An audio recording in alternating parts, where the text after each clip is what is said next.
दिन का टेम्परेचर अब 26-27 हो गया है। धूप अच्छी निकलने लगी है। तो क्या आपका गुड़हल का प्लांट ने नई ग्रोथ करना स्टार्ट नहीं किया है? अगर नहीं किया है तो कुछ काम कर लीजिए, आपको नई ग्रोथ मिलना स्टार्ट हो जाएगी गुड़हल से। और लास्ट मार्च अप्रैल में इनसे फ्लावरिंग भी मिलनी शुरू हो जाएगी। तो कौन सी चीज़ें हैं जो आप गुड़हल में डाल सकते हैं? साथ ही साथ अगर आप नए प्लांट ऐड करने की सोच रहे हैं तो ये मौसम बहुत ही अच्छा है। इस मौसम में आपको हर तरह के गुड़हल के प्लांट मिल जाएंगे, फिर वो चाहे देसी हों, हाइब्रिड हों या ग्राफ्टेड हों। मैं पिछले वाले वीडियो में मैंने बताया था, तो कुछ कमेंट्स आए थे कि जो हाइब्रिड प्लांट रेड मिट्टी में लगे होते हैं उनको कैसे रिपोर्ट करा जाता है। तो देखिए, 3-4 दिन पहले ये मैं 2 हिबिस्कस लाई थी। ये हाइब्रिड प्लांट है और रेड सॉइल में लगे हुए हैं। जितने भी पूना वैरायटी के प्लांट होते हैं वो सभी रेड सॉइल में लगे होते हैं, जिनको हमको रिपोर्ट करना होता है। और 99% ये चांस रहता है कि इसके अंदर बास्केट होती है। तो अगर आप बास्केट सहित ऐसे रिपोर्ट इसको कर देते हैं तो कुछ दिन तक तो बहुत अच्छी इसमें फ्लावरिंग भी होगी, प्लांट ग्रोथ भी करेगा।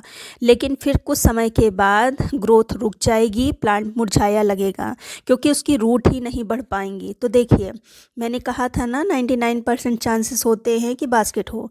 तो देखिए, अंदर बास्केट है और रूट देखिए कितनी जकड़ी हुई हैं।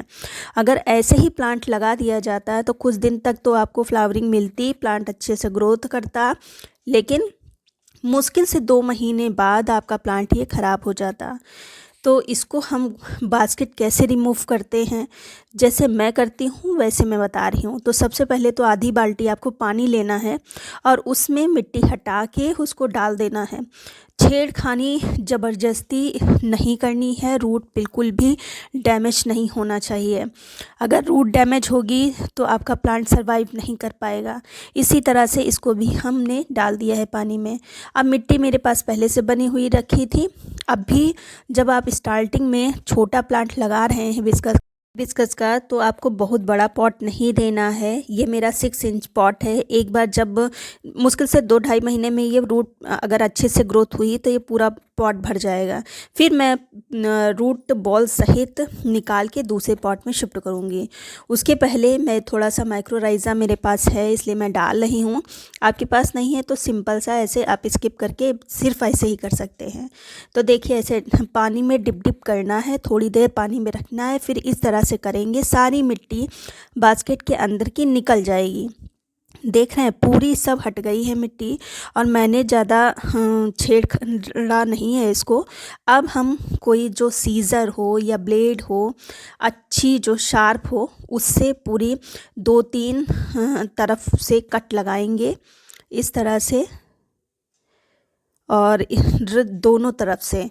और फिर इसको हम कट कर करके पूरी बास्केट नीचे से कट कर देंगे।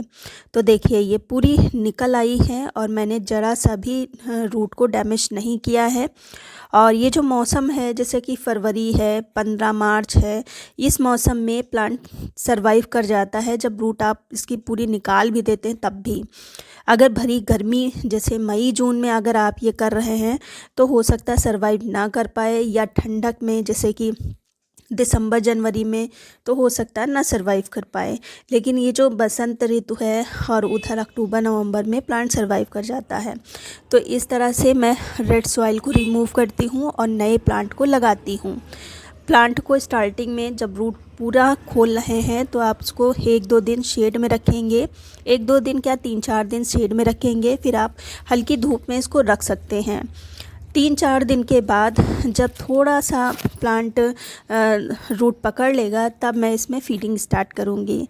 फिर अब अगर आपका प्लांट बड़ा है और मौसम को देखते हुए आपके प्लांट में कोई ग्रोथ नज़र नहीं आ रही है तो कुछ चीज़ें आप इस पर डालना स्टार्ट कर दीजिए। वैसे तो ये आपने पहले ही काम शुरू कर दिया होगा, क्योंकि मैंने लगभग स्टार्टिंग फरवरी ही से मैंने एक वीडियो डाला था कि क्या क्या चीज़ आपको डालना है। तो अगर आपने वो वीडियो देखा होगा तो आपने ज़रूर ही वो चीज़ें डाल दी होंगी, लेकिन अगर अभी तक नहीं डाला है तो फटाफट डाल लीजिए, क्योंकि ये जो हाइब्रिड प्लांट होते हैं ये मार्च अप्रैल में ही इनकी फ्लावरिंग का सीज़न होता है। फिर उधर जब बहुत ज़्यादा गर्मी पड़ने लगेगी तब ये थोड़ा सा फ्लावरिंग कम कर देगा। तो सबसे पहले तो हमने देखिए मिट्टी निकाल ली है, 1-2 इंच तक मिट्टी निकाल ली है, और मिट्टी हल्की सी मॉइस्ट है, बहुत ही ज़्यादा सॉगी नहीं है। ग्लव्स में मेरे पानी नहीं लग रहा है, बस हल्की सी मतलब मॉइस्ट दिख रही है। तो इस तरह से 1-2 इंच तक हमने मिट्टी निकाल दी है। और आप देखिए, अगर आपका प्लांट रूट बाउंड है तो रूट कट करके आप रूट प्रूनिंग कर सकते हैं, लेकिन मेरे ख्याल से हाइब्रिड प्लांट पर आप इस तरह से फर्टिलाइज़र दीजिए, क्योंकि आप रूट प्रूनिंग करेंगे तो फिर वो ग्रोथ पर आ जाएगा, फिर आपको फ्लावरिंग कम मिलेगी।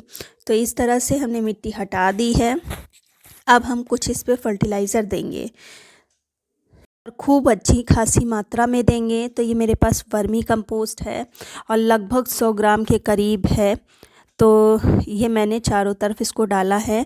वर्मी कंपोस्ट की जगह पर जो भी आपके पास कंपोस्ट हो डाल सकते हैं। अब जो दूसरी चीज़ हम डालेंगे, अभी सीज़न के स्टार्टिंग में आपको अच्छी खासी मात्रा में फर्टिलाइज़र देना है, फिर महीने महीने में आप कम भी कर सकते हैं। दूसरी चीज़ है ये Epsom salt. Epsom salt hibiscus है, रोज़ है, उसके लिए ज़रूरी पोषक तत्व है, जिसको मैग्नीशियम सल्फेट भी कहते हैं। इससे मैग्नीशियम की कमी भी पूरी होती है और सल्फ़र तो होता ही है। सल्फ़र जो प्लांट को पेस्ट वगैरह से बचाता है। और जो तीसरी चीज़ हम डालेंगे ये है मस्टर्ड केक का जो पाउडर होता है, वो थोड़ा ही थोड़ा दिया है। हालांकि मौसम अच्छा है, अभी बहुत ज़्यादा गर्मी नहीं है, तो आप आराम से डाल सकते हैं। फिर इसके बाद मैंने लिया है ये जो मूंगफली की खली होती है, पीनट केक जिसको कहते हैं, वो पीनट केक आप गर्मियों में भी अप्लाई कर सकते हैं। प्लांट के पत्तों में चमक लाता है, बहुत ही अच्छा है, इसको लिया है। और सबसे ख़ास बात है कि ये बहुत ज़्यादा कॉस्टली नहीं होता है, इसको आप अप्लाई कर सकते हैं। इसके बाद जो हमने लिया है ये है सिंगल सुपर फास्फेट, जिसको एसएसपी के नाम से भी जानते हैं। ये ग्रेन्यूल्स फॉर्म में था, जिसको मैंने इसको थोड़ा सा ग्राइंड कर लिया है। तो इस तरह से आपको दिख रहा होगा, आपको थोड़े से ग्रेन्यूल्स भी दिख रहे हैं और पाउडर भी दिख रहा है। इसमें फास्फोरस बहुत अच्छी मात्रा में पाया जाता है, तो इसको लिया है। हालांकि हिबिस्कस के प्लांट को जो फास्फोरस होता है वो ज़्यादा उसको नीड नहीं होती, लेकिन सीज़न का स्टार्टिंग है तो आपको डालना चाहिए। इससे जो सर्दियों में रूट बिल्कुल डैमेज हो गई है ये उसको ग्रोथ देगा, तो इसलिए मैंने लिया है।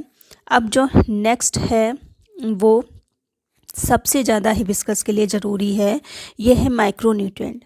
इसकी कमी के कारण प्लांट की जो कलियां आती हैं वो बिना खिले गिर जाती हैं, प्लांट पर अच्छी ग्रोथ नहीं होती है। तो इसको आप डालिए और इसका आप स्प्रे भी करते रहिए हर महीने महीने, आपके हिबिस्कस पे कलियां कभी भी गिर नहीं सकती। तो ये सब चीज़ें आप डालिए। और अगर अभी तक नहीं डाला है तो आप 1-2 दिन में ये चीज़ें डाल दीजिए, अगर आपके प्लांट में ग्रोथ नहीं हो रही।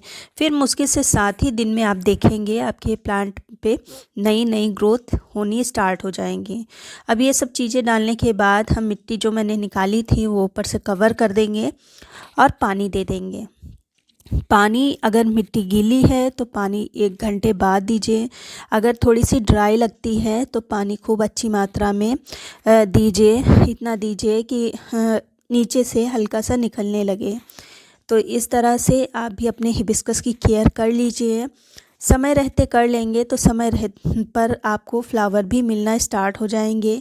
अगर ज़्यादा लेट करेंगे तो फिर लेट ही आपको फ्लावरिंग भी मिलेगी।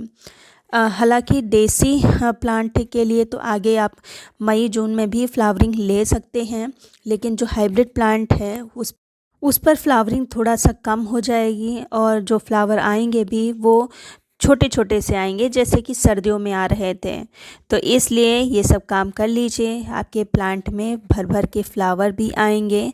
इसके अलावा भी अगर कोई प्रॉब्लम है तो आप कमेंट करिए, मैं आंसर ज़रूर दूंगी। इसी के साथ साथ अगर इंसेक्ट्स लगे हैं या मिलीबग वगैरह लगी है तो उसका भी इलाज करते रहिए, क्योंकि उसके रहते हुए भी प्लांट पर फ्लावर पूरा ओपन नहीं हो पाता है।